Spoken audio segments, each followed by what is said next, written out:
മലയാളത്തിലെ ഏറ്റവും കൂടുതൽ ഷെയർ നേടിയ സിനിമകളുടെ ലിസ്റ്റുകൾ പുറത്തു വന്നിരിക്കുകയാണ്.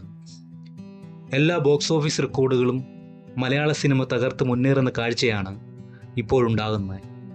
മികച്ച പ്രതികരണങ്ങൾ നേടുന്നതിനോടൊപ്പം കളക്ഷനിലും വലിയ മുന്നേറ്റമുണ്ടാക്കാൻ ബോളിവുഡിന് സാധിക്കുന്നുണ്ട്. നിരവധി 100 കോടി സിനിമകൾ ഇപ്പോൾ മലയാളത്തിൻ്റെ ഭാഗമാണ്. ട്രാക്കർമാർ ലിസ്റ്റ് പ്രകാരം തരുൺ മൂർത്തി മോഹൻലാൽ ചിത്രമായ തുടരുമാണ് 1ാം സ്ഥാനത്ത്. കേരളത്തിൽ നിന്ന് മാത്രം ബോക്സ് ഓഫീസിൽ നേടിയത് 50.5 കോടിയാണ്. കേരളത്തിൽ നിന്നും 50 കോടി ഷെയർ നേടുന്ന ആദ്യത്തെ മലയാള സിനിമയാണ് തുടരും.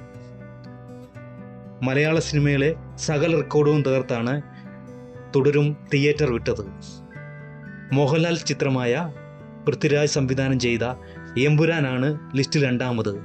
39 കോടി ഷെയറാണ് എമ്പുരാൻ മലയാളത്തിൽ നിന്ന് നേടിയത്. മികച്ച പ്രതികരണം നേടിയ സിനിമ 325 കോടിയാണ് ആഗോള ബിസിനസ്സിലൂടെ നേടിയത്.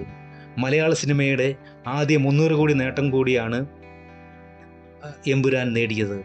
266.45 കോടിയാണ് എമ്പുരാൻ്റെ ആഗോള കളക്ഷൻ എന്നാണ് സാക്നിക്കിൻ്റെ റിപ്പോർട്ട്. 105.43 കോടി ഇന്ത്യയിൽ നിന്ന് നെറ്റ് കളക്ഷൻ സ്വന്തമാക്കിയ സിനിമയുടെ ഗ്രോസ് കളക്ഷൻ 124.4 കോടിയാണ്.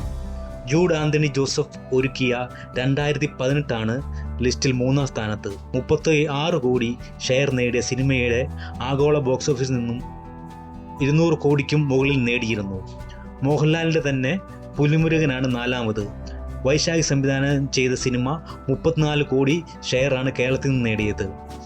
മലയാളത്തിൻ്റെ ആദ്യ 100 കോടി സിനിമയാണ് പുലിമുരുകൻ. 32.75 കോടി ഷെയറുമായി ആടുജീവിതമാണ് 5ാം സ്ഥാനത്തുള്ളത്. ബ്ലസ്സി സംവിധാനം ചെയ്ത ചിത്രത്തിലെ പൃഥ്വിരാജിൻ്റെ പ്രകടനം ഏറെ ശ്രദ്ധ നേടിയിരുന്നു.